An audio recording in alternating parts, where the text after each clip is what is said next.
Hello everyone, मेरा नाम पूजा मालविया है। मैं आप सभी का स्वागत ऑनलाइन पढ़ाई पर करती हूँ। जैसे कि यहाँ पर चल रहा है हमारा अभी समरी चल रही है, जो आपकी नई टेक्स्ट बुक लगी है साइंस की क्लास 6 स्टैंडर्ड की। तो इसकी हम समरी कर रहे थे। इसमें आपके चैप्टर्स 1 टू लेके 8 तक आपका कंप्लीट हो गया है। 8 चैप्टर्स हम कर चुके हैं प्रॉपरली, लाइन बाय लाइन मैंने आपको एक्सप्लेन किया है। प्लस आपको जो आपका पिछला है उससे कंपेयर करते हुए चीज़ों को किया है कि कौन से चैप्टर से क्या चीज़ हटाई है, क्या चीज़ नहीं डाली है। तो हर एक चीज़ आपको यहाँ पर 8 चैप्टर्स तक दिखा होगा। अगर आपने अभी तक ये वीडियो नहीं देखा है तो जाकर लिंक आपको डिस्क्रिप्शन बॉक्स में मिल जाएगा, कमेंट में भी मैं पिन कर दूँगी। तो जाकर ज़रूर देख लीजिए और अपनी तैयारी को बेहतर करिएगा। साथ ही साथ आज हम करेंगे यहाँ पर चैप्टर नंबर 9 से लेके चैप्टर नंबर 12 तक और फिर ये हमारी एनसीईआरटी कंप्लीट हो जाएगी। साथ ही साथ अगर आप इसका वापस से समरी चाहते हैं व्हाइट बोर्ड पर, जिसमें कि मैं आपको व्हाइट बोर्ड पर जैसे कि मैं लिख कर पढ़ाती हूँ, आप चाहते हैं अगर उसको उस फॉर्म में, तो आप मुझे कमेंट सेक्शन में कमेंट कर दीजिएगा। मैं आपको व्हाइट बोर्ड पर भी एक ही दिन में सारा कुछ कंप्लीट 12 चैप्टर्स करवा दूंगी। जैसे कि व्हाइट बोर्ड पे जैसे कि हमने पहले किए थे बुक्स में, उस तरह से आपके ये भी जो पूरी क्लास की आपकी साइंस टेक्स्ट बुक है वो प्रिपेयर हो जाएगी। प्लस यहाँ पर डेली आपकी क्लासेस चलती हैं। हैशटैग 10 का डोज होता है, जो कि आपको रोज सुबह शार्प 10 बजे मिल जाता है एक वीडियो। तो इसको ज़रूर देखा करिए अगर आप किसी भी गवर्नमेंट एग्जाम की तैयारी कर रहे हैं जहाँ पर एनसीईआरटी साइंस का कंटेंट पूछा जाता है, तो आपके लिए ये सारे वीडियोस बहुत ज़्यादा हेल्पफुल रहेंगे। यहाँ पर एडवांस लेवल हम साइंस कर रहे हैं, 11th-12th की बायोलॉजी हमारी चल रही है। तो आप इन सब सेशन से ज़रूर जुड़िए अगर आप किसी भी गवर्नमेंट एग्जाम की तैयारी कर रहे हैं। चलिए आज का सेशन स्टार्ट कर देते हैं। हमारा चैप्टर है method of separation in everyday life. तो अगर मैं पिछले आपकी टेक्स्ट बुक से कंपेयर करूं तो ये आपका चैप्टर था सेपरेशन ऑफ सब्सटेंसेस। तो ये चैप्टर आपका पिछली टेक्स्ट बुक में था। तो यही इसी से रिलेटेड यहाँ पर चीजें हैं और क्या चीजें नई हैं, क्या चीजें पुरानी थी, ये सब चीजें मैं आपको बताती हुई चलूंगी। सेपरेशन ऑफ सब्सटेंसेस आपका चैप्टर नंबर 5 था पुरानी टेक्स्ट बुक के हिसाब से। तो चलिए स्टार्ट कर देते हैं सेशन को। और अगर कोई फर्स्ट टाइम विजिट कर रहा है चैनल पर तो सब्सक्राइब ज़रूर कर देना। चलो यहाँ पर देखो, यहाँ पर सब बताया गया है कि किस तरह से सब बैठे हुए हैं और कुछ चावल को कोई बिन रहा है, कोई कुछ बिन रहा है।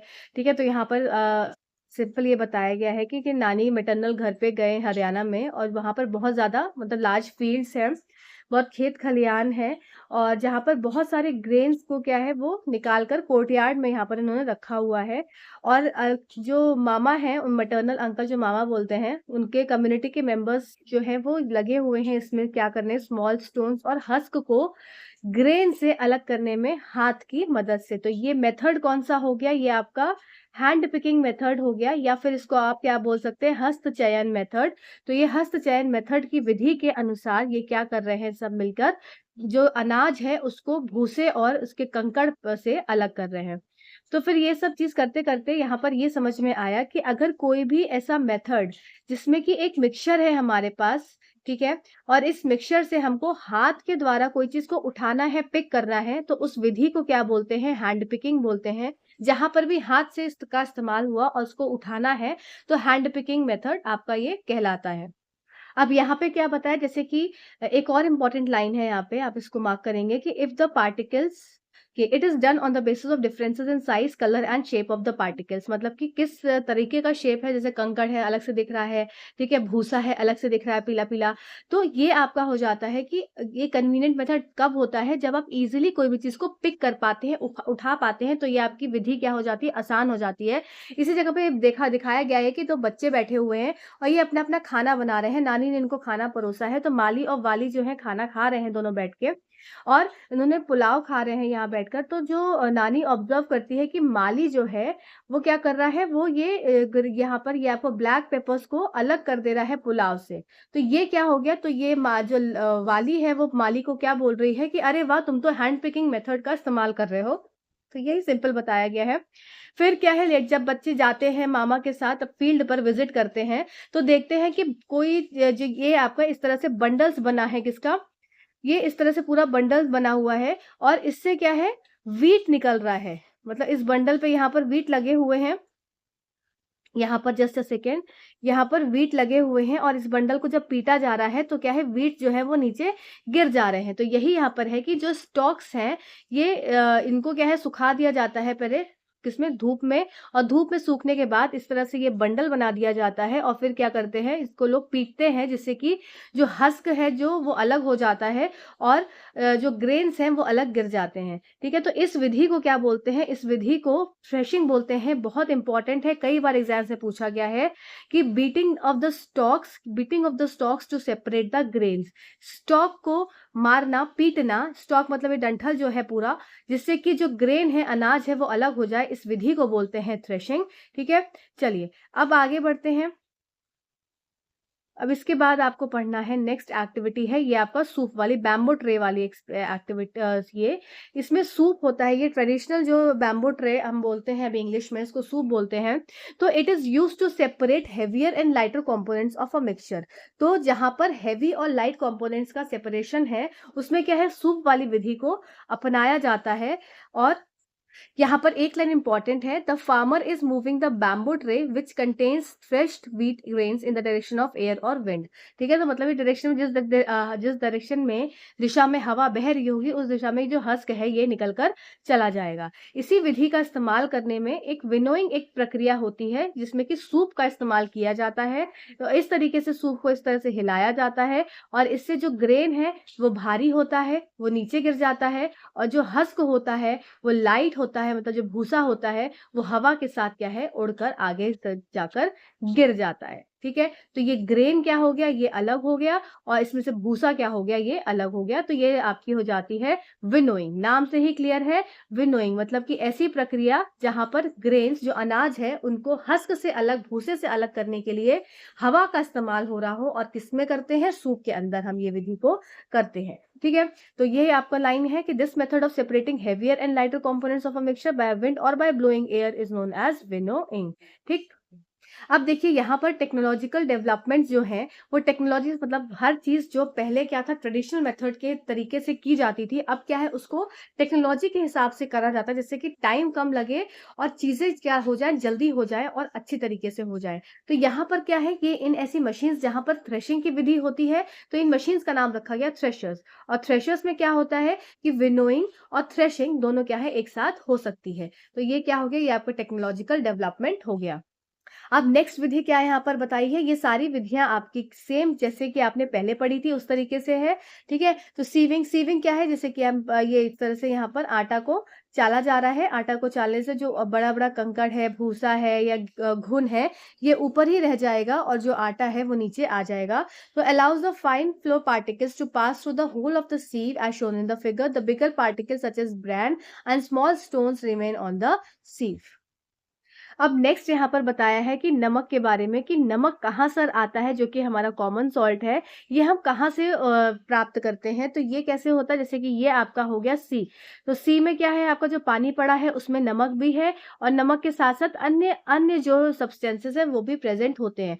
तो यहाँ पर क्या किया जाता है, बड़े बड़े गड्ढे इस तरीके से खोद दिए जाते हैं, और इस गड्ढे में ये सब कहाँ होता है, जहाँ पर समुद्र होता है और पास में वो समुद्र का जो आपका बीच होता है, बीच वाला एरिया, उसमें क्या है, बड़े बड़े इस तरह से गड्ढे खोद दिए जाते हैं और क्या है, समुद्र का पानी इसमें डाल दिया जाता है। अब समुद्र का पानी इसमें डाल दिया जाता है तो क्या है, जब सूरज की किरण इसमें पड़ती है पानी के ऊपर, जो कि आपका यहाँ पे भी सूरज की किरण पड़ रही है, यहाँ पे भी पड़ रही है, तो सूरज की किरण जब यहाँ पर पड़ती है तो पानी क्या होता है, पानी हो जाता है इवेपोरेट। अब पानी के इवेपोरेशन से क्या होगा, भाप बन के पानी उड़ जाएगा, और जब भाप बन के पानी उड़ जाएगा तो यहाँ पर क्या बचता है, ये आपका इस तरीके से ये ढेला बचता है, जो कि होता है आपका नमक का। तो ये विधि, sea water is a mixture of salt and some other substances, और जब इसको आपको नमक निकालना होता है तो शैलो पिट्स बनाई जाती है, मतलब बहुत ज्यादा गहरी नहीं, मतलब नॉर्मल गहरी, जो कि expose to sunlight and air. Few days later water जो होता है वो इवेपोरेट हो जाता है कंप्लीटली, और लिविंग बिहाइंड सॉलिड मिक्सचर।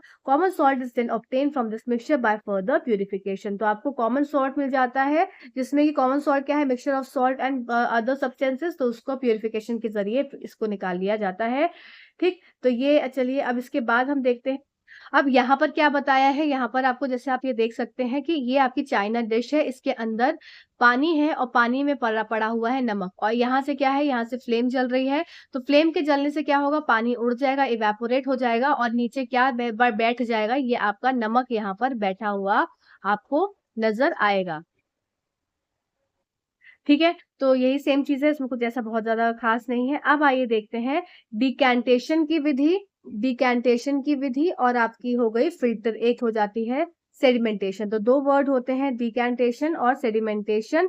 ये इम्पोर्टेंट टर्म्स हैं, कई बार एग्ज़ाम में पूछे जाते हैं। जैसे कि अगर चावल को पानी से धोया जा रहा है, तो ये जैसे चावल है, चावल को धो रहे हैं, तो जो लिक्विड निकल रहा है, ये क्या है? डिकैंट वाटर है। इसी तरह से अगर मेरे पास एक ग्लास है, इसमें पानी पड़ा हुआ है, ठीक है? इसमें पानी पड़ा हुआ है, ये पिछला वाला ही जैसा है, इसमें पानी पड़ा हुआ है। अब इसमें क्या करा, इसमें मैंने लाकर डाल दी थोड़ी-सी सैंड। तो सैंड जब डालेंगे तो सैंड ऐसे रहेगी।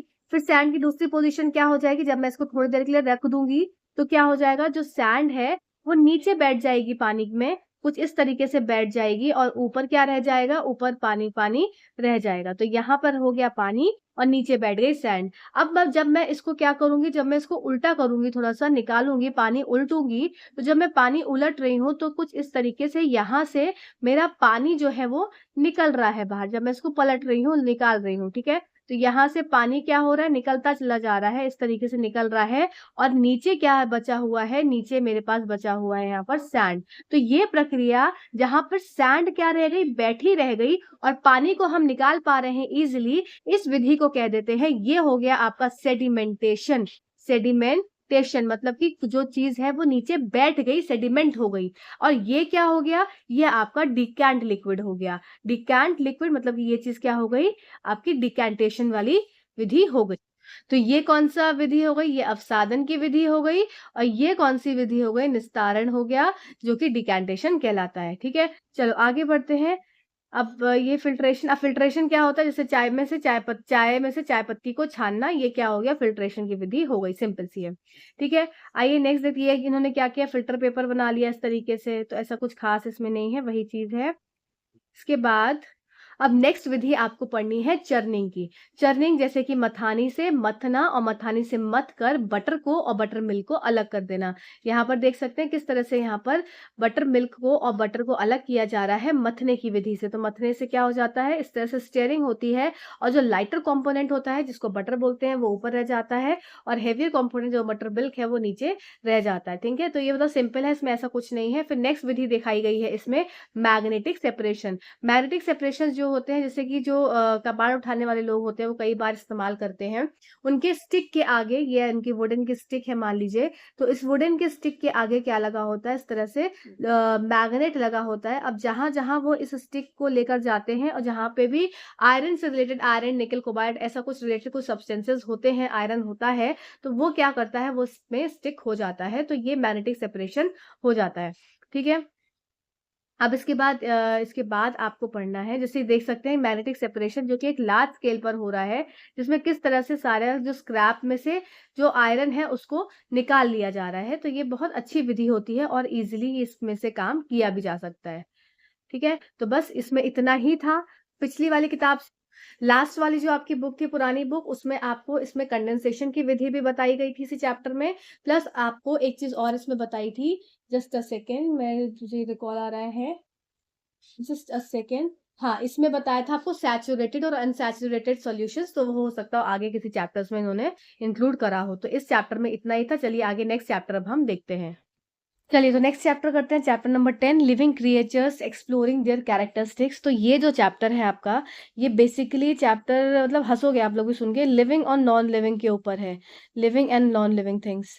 तो ये चैप्टर में ना इतनी एक्टिविटीज़ दी हुई हैं, इतनी मतलब ये जनरली ये बुक ही पूरी एक्टिविटी बेस्ड है। तो इस चैप्टर में बहुत सारी एक्टिविटी है कि आप हर एक चीज़ को कर देखिए, किस तरह से सीड जर्मिनेट हो रही है, किस तरह से उसकी रूट्स निकल रही हैं, किस तरह से उसकी शूट्स निकल रही हैं। तो मतलब हर एक-एक चीज़ पे, मतलब हर एक लेवल पे एक एक्टिविटी दे दी है। तो ये चैप्टर बहुत बड़ा है, पढ़ना आपको बहुत कम है। मतलब कि सिर्फ़ एक्टिविटी है कि आप उसका चार्ट फिल करो, अब उसका चार्ट फिल करो, अब मॉस्किटो का पूरा जो पूरा किस तरह से वो लार्वा, प्यूपा और इस तरह से जब वो मॉस्किटो एडल्ट मॉस्किटो बन जाता है, तो मतलब पूरी प्रोसेसेस का आप खुद से उसको परीक्षण करके, खुद से उसको एनालाइज़ करके तब उसका आंसर लिखो और पढ़ने वाली चीज़ बहुत कम है। तो आइए मैं जल्दी-जल्दी से आपको बता देती हूँ, इसमें आपको क्या-क्या चीज़ें करनी है। ये चैप्टर नया इंक्लूड करा गया है।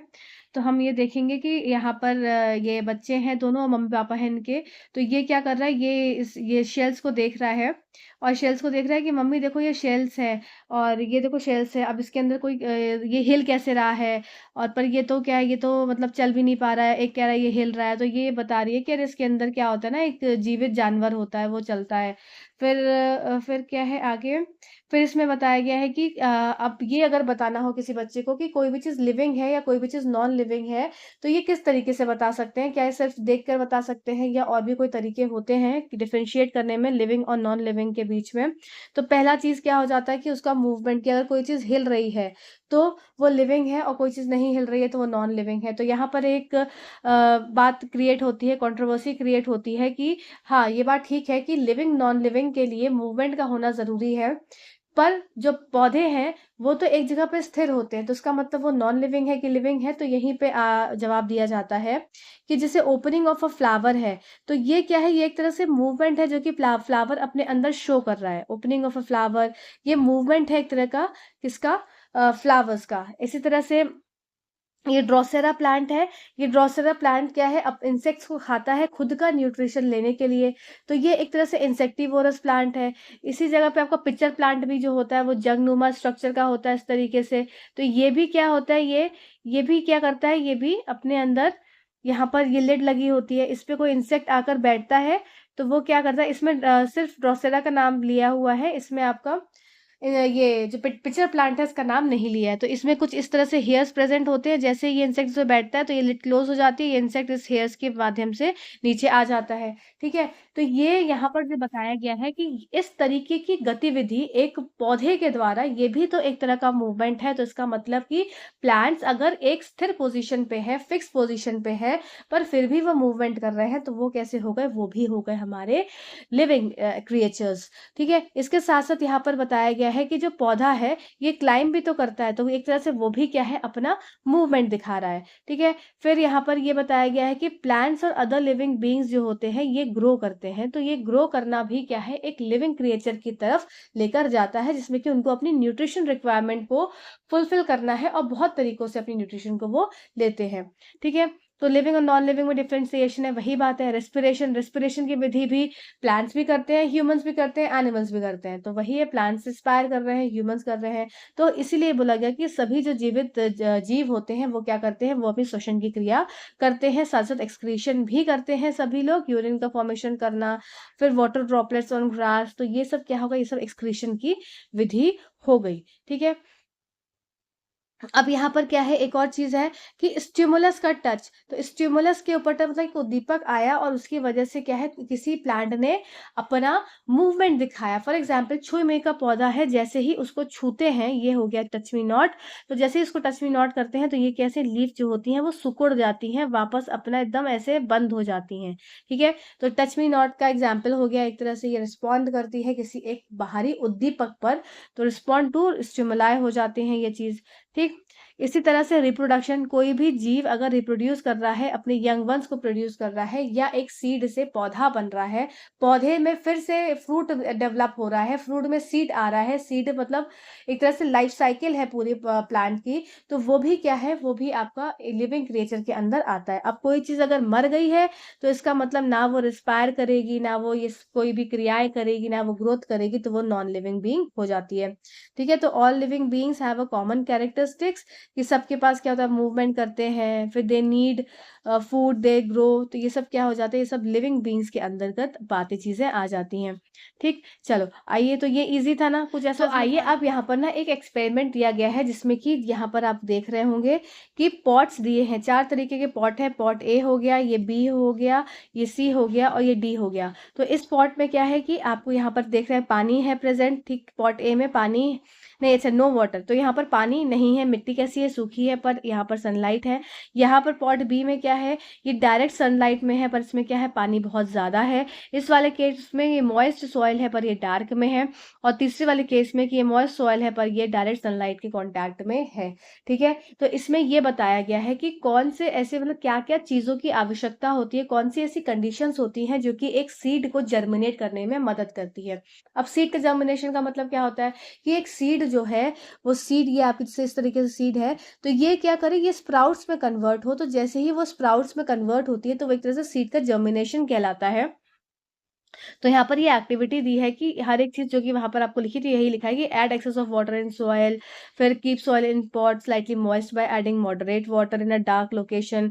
फिर ये क्या है, डायरेक्ट सनलाइट के अंदर रखना होता है। अब देखो यहाँ पर क्या लाइन लिखी है कि when a seed turn into sprout, जब एक सीड स्प्राउट में कन्वर्ट हो जाती है उसको हम बोलते हैं कि वो जर्मिनेट हो गई है। ठीक, अब यहाँ पर क्या है, ये एनालिसिस है, आपको ऑब्जर्व करके जब इसको एक्सपेरिमेंट करेंगे तब इसको ऑब्जर्व करके लिखना रहेगा बच्चों को। नाउ अब ये कहा गया कि अब जब ये चारों पॉट को रेगुलरली 7 से 10 दिन तक देखना है कि उनका जर्मिनेशन ऑफ सीड का क्या स्टेटस है।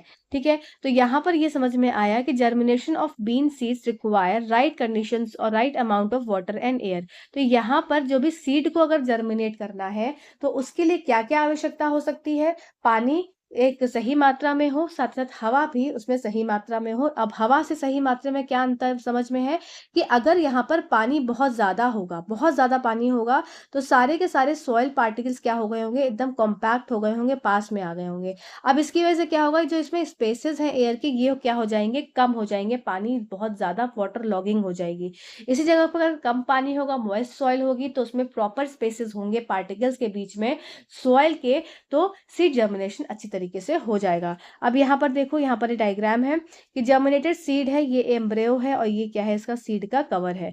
अब देखो यहाँ पर ये क्या क्या कंडीशंस हैं जो कि रिक्वायर्ड होती हैं। तो पहली कंडीशन हो गई पानी, तो seed require water for germination, बहुत इंपॉर्टेंट है कि सीड को पानी की आवश्यकता होती है। Water enables the seed to carry out processes necessary for their growth. The outer covering of the seed is known as seed coat, soften the seed coat and helps the tiny embryo inside it develop into a plant। तो ये सब क्या है, पानी की वजह मदद से होता है।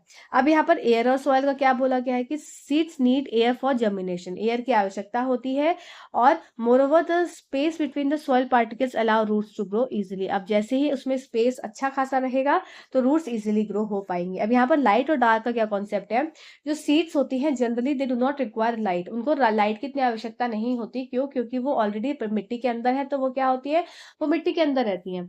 ठीक है, तो वो लाइट और डार्क कंडीशंस ये है कि यहाँ पर कुछ एक्सेप्शंस अपवाद भी होते हैं। हमने क्या पढ़ा है, we have learn that the bean seeds that for the bean seeds presence of light is not essential for their germination.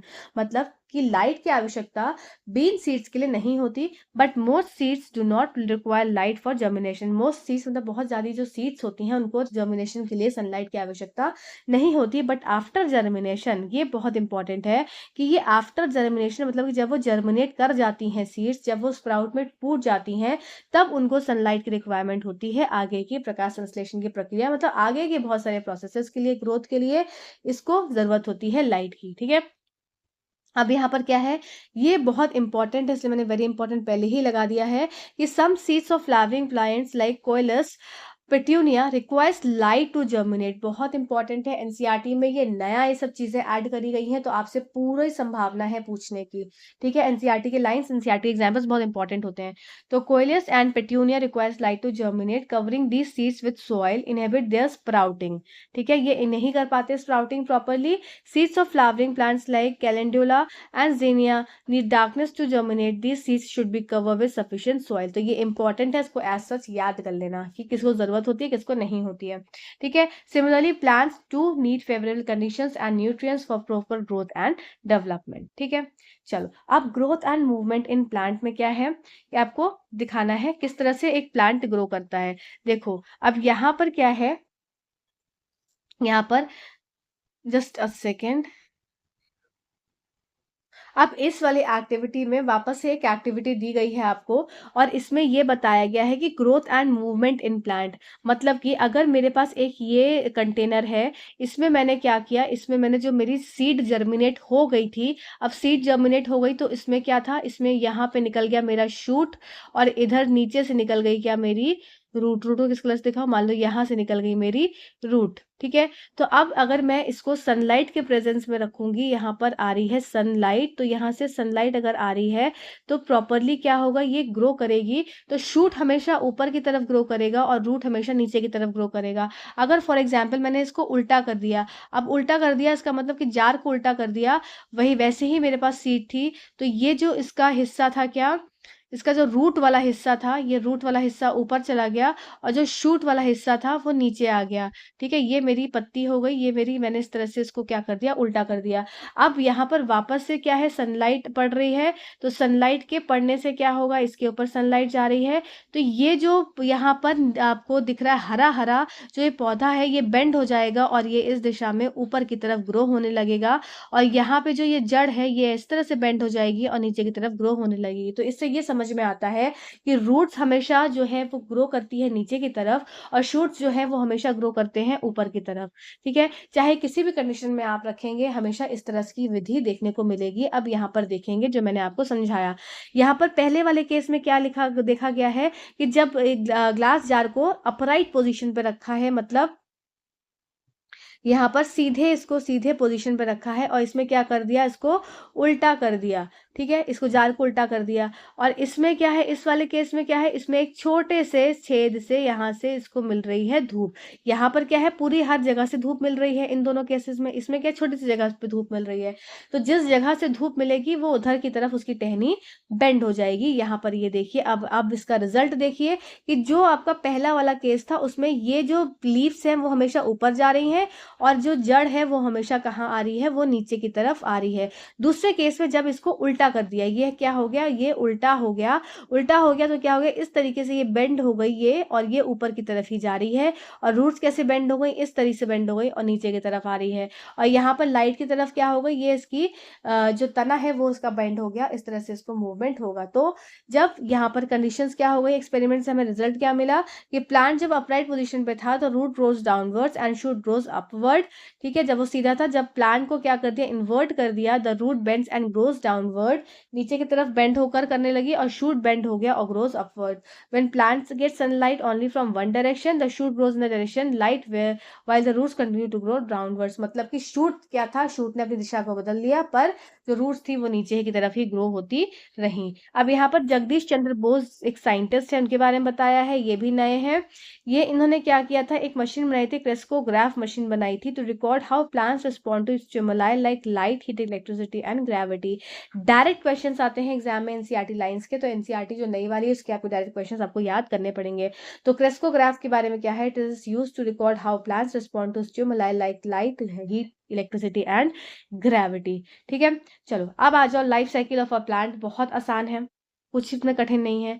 Simple क्या है, एक सीड को जब सॉइल के अंदर जा डालते हैं तो वो जर्मिनेट करती है, जर्मिनेट करती है तो शूट का पार्ट अलग, रूट का पार्ट अलग होता है। फिर उसके बाद जब वो फर्दर ग्रोथ होता है प्लांट में, फर्दर ग्रोथ होने के बाद क्या होता है, उसमें फ्लावर्स डेवलप होते हैं, फ्लावर के अंदर सीड्स डेवलप होते हैं। फिर सीड्स क्या है, फिर वो सीड्स वापस से उसी साइकिल में आ जाते हैं जिस साइकिल से हमने स्टार्ट किया था। देखो यहाँ पर क्या है, a seed grows into a young plant, mature होता है जब यंग प्लांट तो फ्लावर और फ्रूट बनाता है। ठीक है, अब जब ये वापस से सीड्स बनते हैं तो एक नई जनरेशन बन जाती है, मतलब कि वही जो है एक तरह से जीवन का चक्र चलता रहता है। यहाँ पर इस वाले चार्ट से समझेंगे क्या बोला गया कि सबसे पहले क्या था, स्टेज 1 था जिसमें सीड थी, सीड ने जर्मिनेशन कर लिया, यहाँ पर रूट हो गया, यहाँ पर आपका स्टेम हो गया। फिर क्या हो गया, अपीयरेंस ऑफ लीफ हो गया, फिर स्टेज इसमें फ्लावर आ गए, फिर इससे फ्रूट आ गए।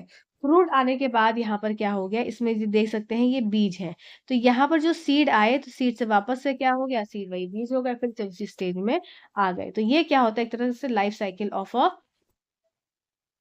प्लांट है। अब यहाँ पर एक नई चीज आपको पढ़नी है जो कि आपने पहले कभी नहीं पढ़ी है, इसमें life cycle of a plant भी नहीं पढ़ा था क्लास 6 एनसीईआरटी में। Life cycle of a mosquito की, एक मॉस्किटो की लाइफ साइकिल क्या है, तो मॉस्किटो को कई तरह की बीमारियों के लिए चुना देखा गया है, जिसमें कि फीमेल जो मॉस्किटो होती है बहुत ज़्यादा रोल प्ले करती है, जिसमें वो ब्लड खून को चूसती है, इंसेक्ट और मलेरिया, डेंगू, चिकनगुनिया जैसी बीमारियों का रोग वो हम लोग को आराम से गिफ्ट देकर जाती है। तो इसमें आपको पूरी लाइफ साइकिल पढ़नी है। ठीक है, तो ये प्यूपा हो गया। अब ये देखो, ये इसके जो लार्वा और प्यूपा होते हैं ये कहाँ पे मिलते हैं, तो ये पानी में, ठीक है, इस तरह से मिलते हैं। तो इसलिए कहा जाता है कि कहीं स्टैग्नेंट वाटर ना हो, कहीं स्थिर पानी ना हो, वहीं तो वहां पे मच्छर के लार्वा और प्यूपा को क्या करेंगे, डेवलप हो जाएंगे और इससे बहुत सारे मच्छर हो जाएंगे। ठीक है। तो यहाँ पर क्या है, mosquito larva and pupa live in water, important है, and requires air to respire. इसीलिए ये क्या होते हैं, ये हमेशा सरफेस के ऊपर दिखते हैं। अब ये लार्वा और प्यूपा ऐसा भी तो हो सकता है कि अंदर की तरफ चले जाए पानी के, पर ये क्या होते हैं, हमेशा आपने देखा होगा पानी के ऊपर मच्छर बैठा होता है। पानी के ऊपर मच्छर क्यों बैठा होता है, क्योंकि उसको सांस लेने के लिए हवा की आवश्यकता होती है, और वो पानी में रहता है, और हवा रिस्पायर करने के लिए, सांस लेने के लिए, रेस्पिरेशन की प्रक्रिया करने के लिए उसको एयर की आवश्यकता होती है, इसलिए वो सरफेस ऑफ वाटर पे रहता है फॉर एयर। ठीक है। अब इसलिए यहाँ पर दो बच्चों ने बताया, तो आपस में डिस्कस कर रहे हैं, इसलिए मेरी मम्मी जहाँ पर पानी भरा होता है कूलर वूलर में, वहां पर क्या करती है, स्प्रे कर देती है केरोसिन ऑयल का। और वो स्प्रे इसलिए करती है कि केरोसिन ऑयल का स्प्रे रहेगा तो ऊपर से एक पानी के ऊपर एक लेयर आ जाएगी, जिससे कि एयर का कांटेक्ट खत्म हो जाएगा, और ये सारे जो लार्वा और प्यूपा है ये मर जाएंगे। ठीक है।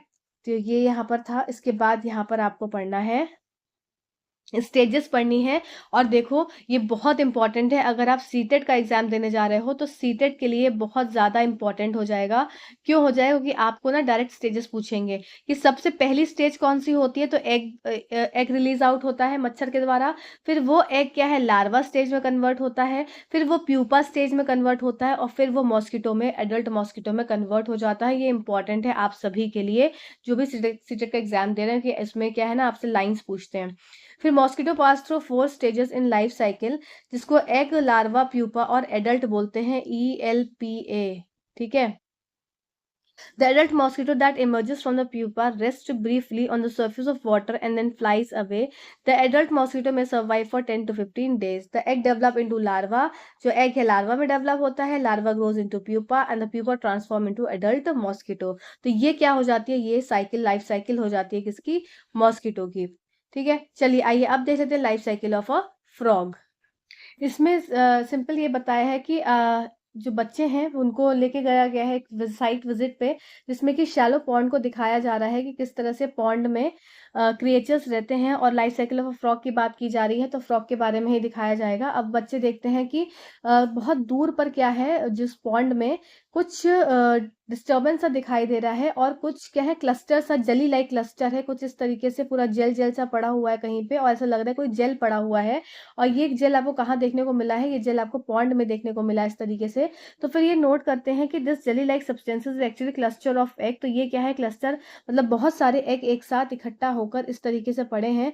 आपने अगर सब्जा का बीज देखा होगा, चिया सीड्स, चिया सीड्स अगर किसी ने देखा है तो चिया सीड्स को पानी में सोक कर कर देखना। तो चिया सीड्स पानी में जब सोक करते हैं तो वो एकदम जेली लाइक सब्सटेंस बन जाता है, बड़ी अच्छा सा वो टेक्सचर रहता है। तो इसी तरह से सारे एग्स जो फ्रॉग के हैं वो एक साथ इकट्ठे होके, जो फ्रॉग एग देती है तो वो क्या है, एक साथ इकट्ठे होकर उसके ऊपर एक कवरिंग होती है, जिससे कि, और वो चिपचिपे होते हैं जिससे कि वो एक दूसरे से अलग ना हो जाए, और बहते हुए पानी में कभी भी एग नहीं देती फीमेल, और बहुत सारे 100 ऑफ एग्स एक साथ देती है, बहुत सारे एग्स देती है।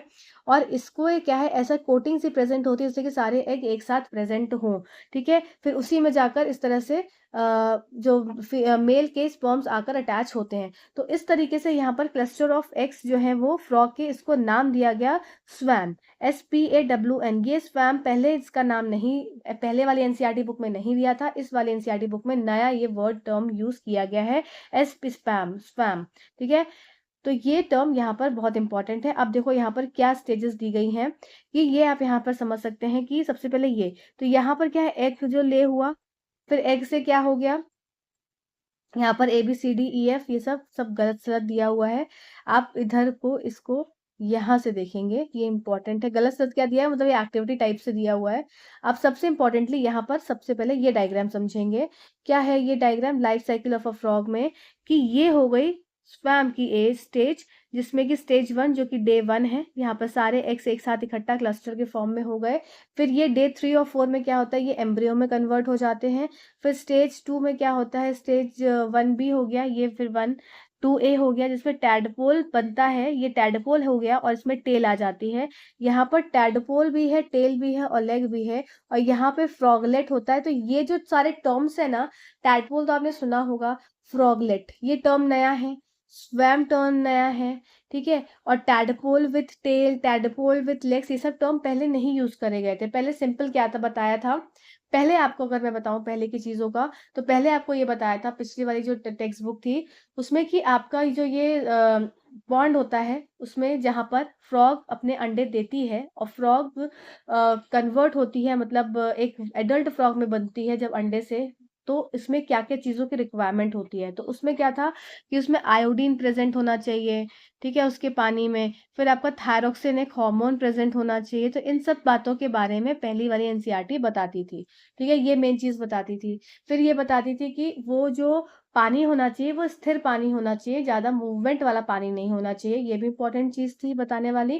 फिर सिंपल वही था, जैसे कि आपके स्टेजेस चेंज होते हैं, टैडपोल, टैडपोल से फिर फ्रॉग बनता है। तो ये सारी प्रक्रिया भी हमने उसमें देखी थी, ठीक है? तो यहाँ पर क्या है, यहाँ पर चीज़ें थोड़ी-सी चेंज करते हुए यहाँ पर दिया गया है इस बार वाले में। Just a second. तो यहाँ पर आप सारी चीज़ों को देखेंगे कि observe the feature of all the stages of a frog in the showing in the figure. Some of the stages show distinct changes in the initial and final stages. ठीक है, ये तो ये बेकार मैंने बताया आपको।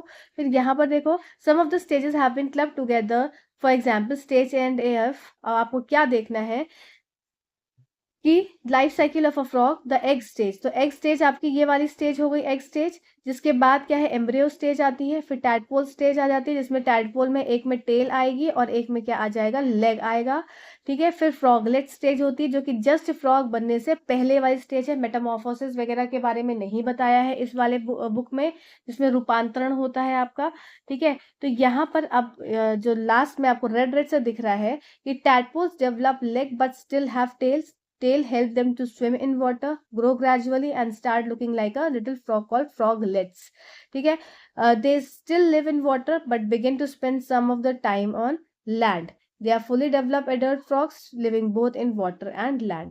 तो सिंपल चीजें बहुत अलग कर कर फ्रॉग की दी हुई हैं, कुछ ऐसा नहीं है जो कि मुझे पिछला इनका दिखा।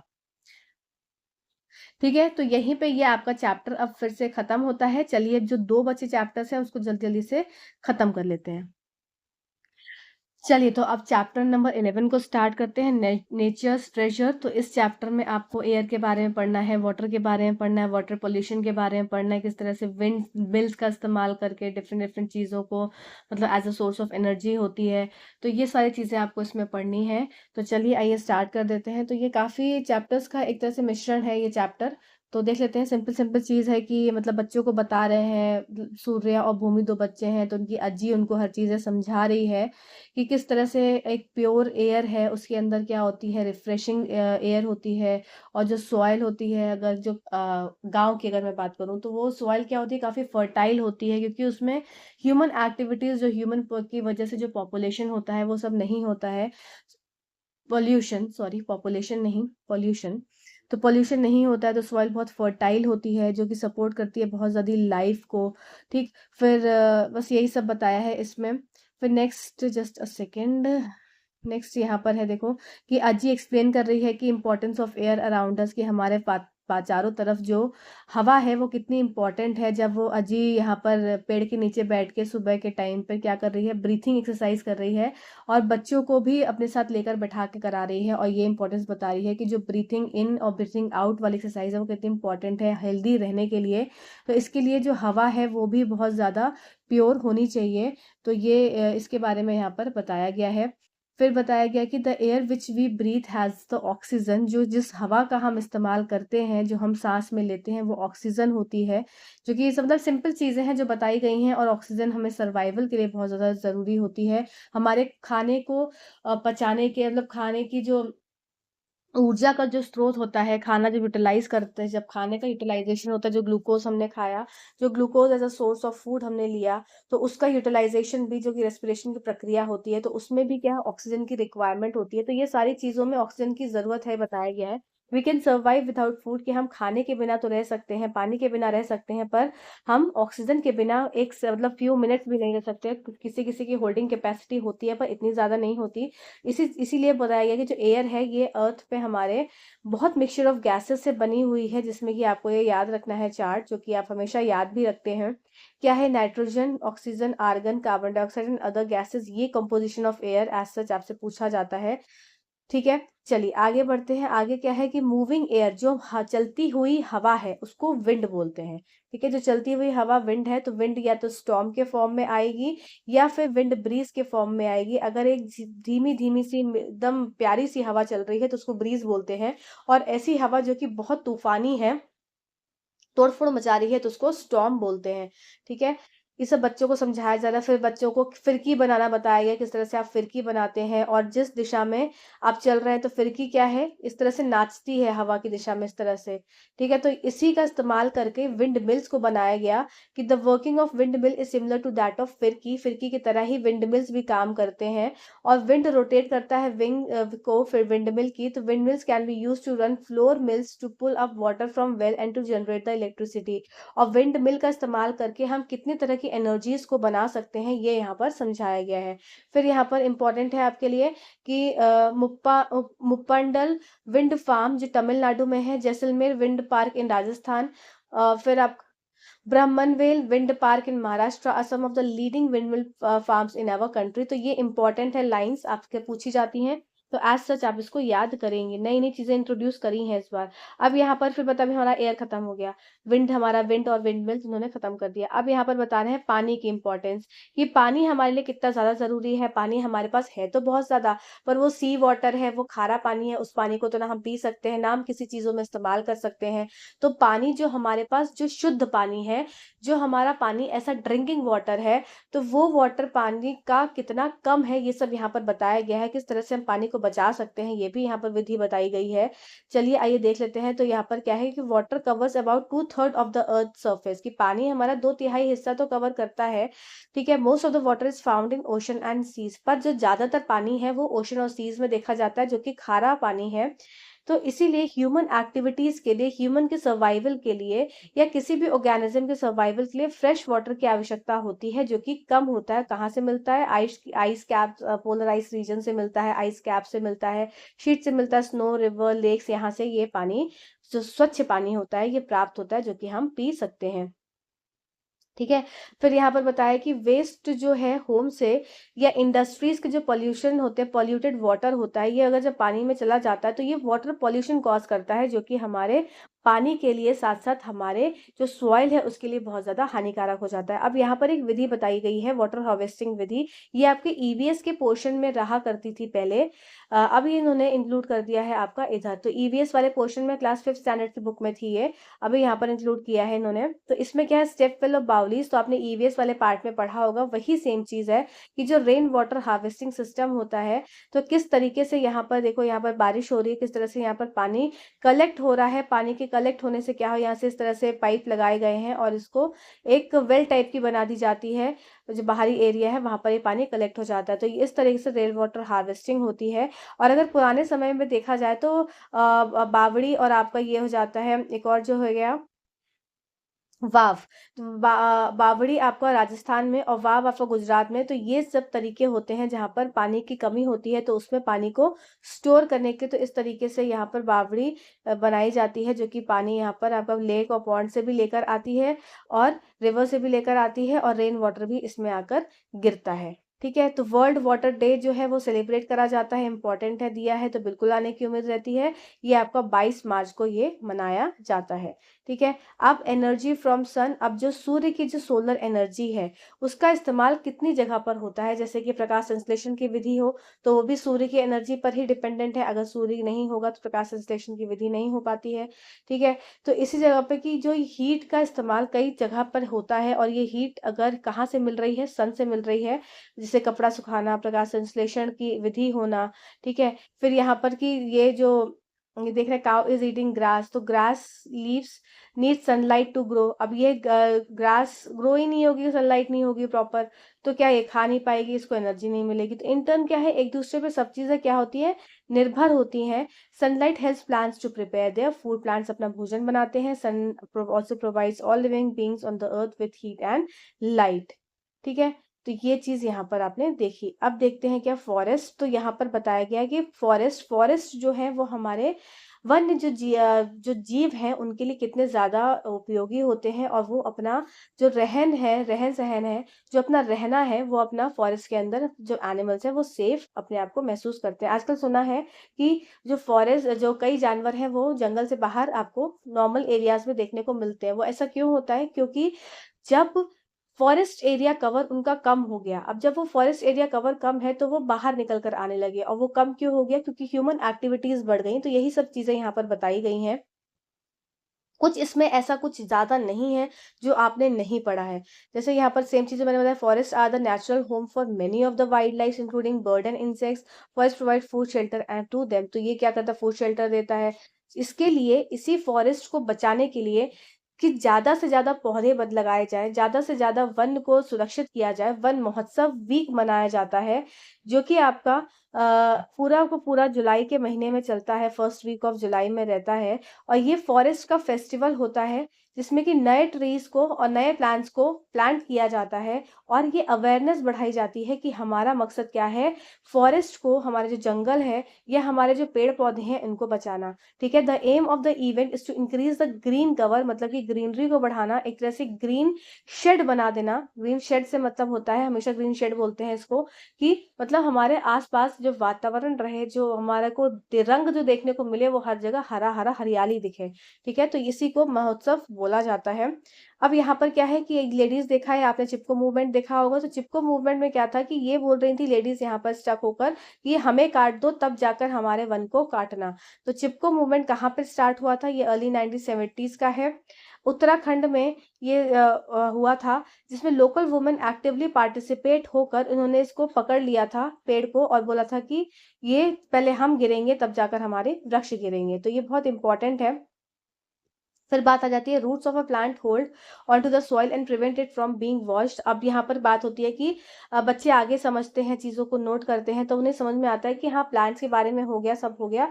अब रूट्स, तो रूट्स कितनी आवश्यक होती हैं एक पौधे की सॉइल में, क्योंकि वो क्या करती हैं, वो सॉइल को होल्ड कर कर रखती हैं, जिससे कि सॉइल जो एक फर्टाइल सॉइल है वो कहीं जाकर बह नहीं जाती पानी के साथ, ठीक है?